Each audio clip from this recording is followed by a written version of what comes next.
And so one could reasonably say Bitcoin is substantially complete. Well, Bitcoin was substantially complete January 3rd, 2009. Ethereum is substantially incomplete now. And that fundamentally is the problem.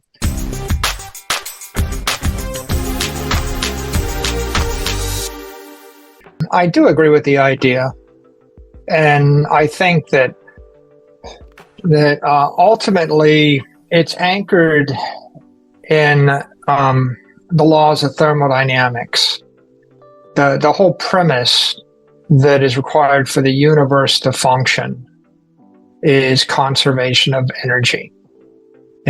First you have to have the existence of energy, and then you have to have the conservation of energy.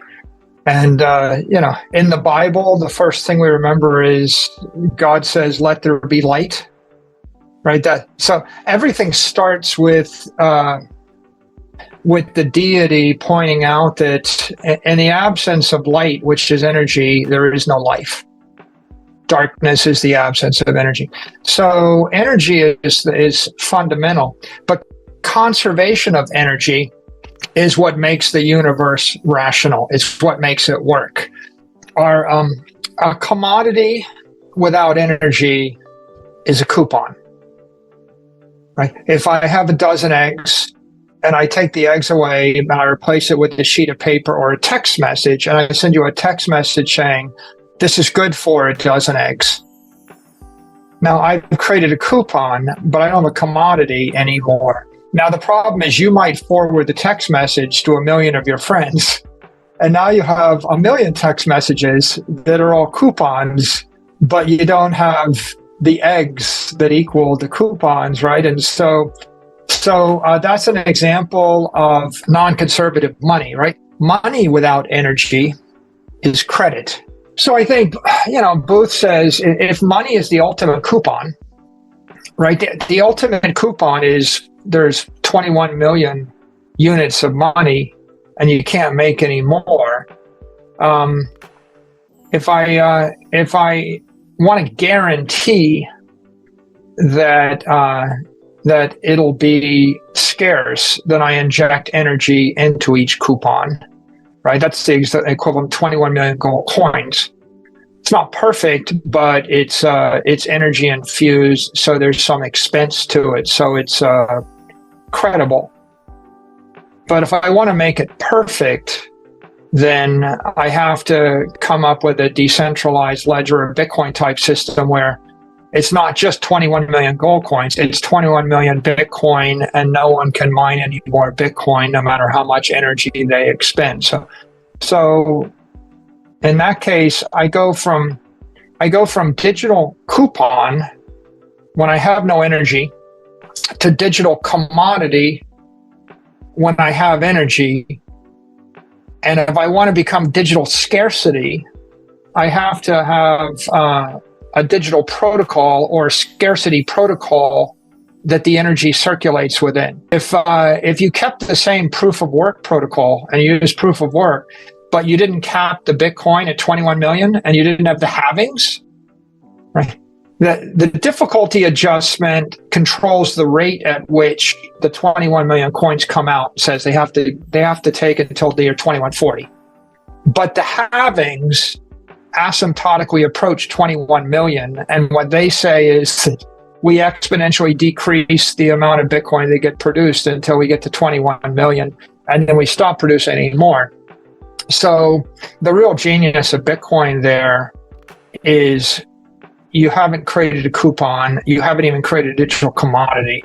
You've created a digital scarcity due to the protocol.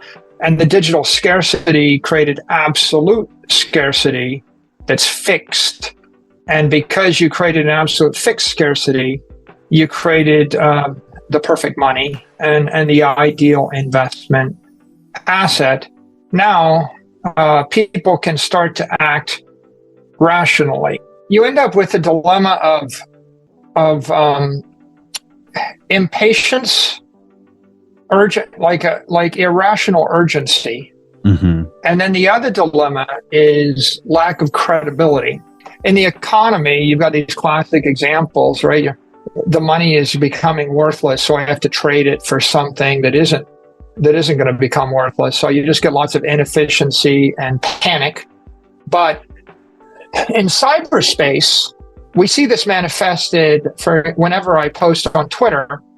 99 Twitter bots will comment, and they will say, why isn't anybody talking about this?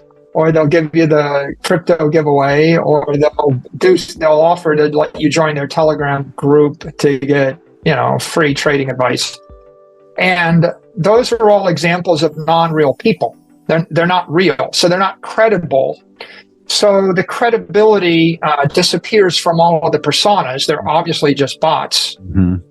They're bots because there's no energy content in the bot. Mm-hmm. But what happens by inference is first the credibility disappears from the persona, then the credibility disappears from the comment. Wow. And then the credibility disappears from the overall system. If the money is not scarce, everything else will be because of hyperinflation and economic collapse. There is no method for storing and rationally allocating energy across time and space. I have to have hard money, and hard money is simply efficient energy circulation. I need a fluid that moves through the system. We only have discovered one way that is settled and universally agreed upon to create digital energy or a digital commodity.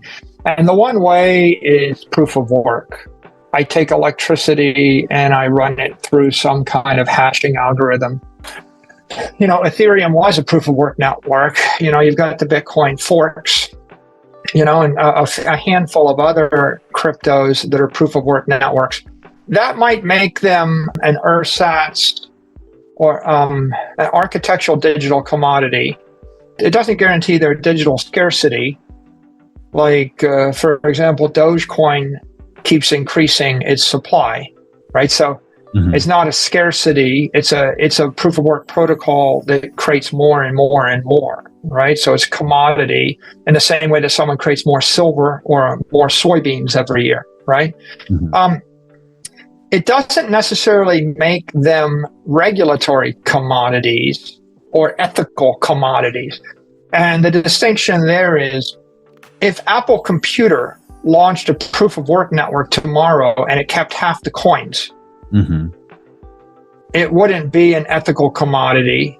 It would be an architectural digital commodity, but Apple Computer makes it a security because there's a pre-mine.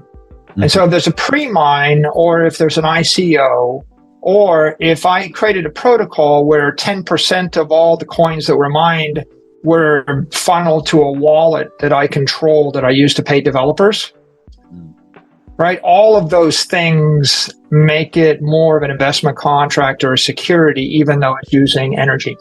So the problem with proof of stake is that proof of stake is a simulation of the universe, or an imaginary universe. You're imagining energy, and you're creating a virtual machine. They literally call it a virtual machine with virtual energy in the form of virtual tokens for virtual security, all manifested in software code. So the genius of the Bitcoin protocol is that the hardware is proprietary. There's no other use for it, and it gets exponentially better over time, such that the energy efficiency of the network is improving with Moore's law and with the halving protocol. So that makes this an increasingly efficient security protocol, and it protects the protocol from someone that has a huge amount of commodity computing power or a huge amount of electricity power. And Bitcoin, the difference between Bitcoin and ETH is Vitalik would say ETH is only 40% finished, and Bitcoin is 80% finished. That's what he says. But if you ask the Bitcoiner, they would say, no, ETH may be 40% finished. It doesn't look that finished to us, but it's something finished. But Bitcoin's done. Bitcoin was 100% finished on January 3rd, 2009. It was a complete protocol. So the only thing that's going to happen in Bitcoin is we're going to fix a fatal bug, or if we have an overwhelming 100% consensus, and the idea that you can keep changing it, I think in Vitalik's keynote speech, he had 4 more phases to go in the next, and each phase looks like 2 years, which means it'll stretch to 3 or 4 years. And each one has to be funded. Now, who's going to pay for it? That's interesting, right? Like, who's going to pay for it, right?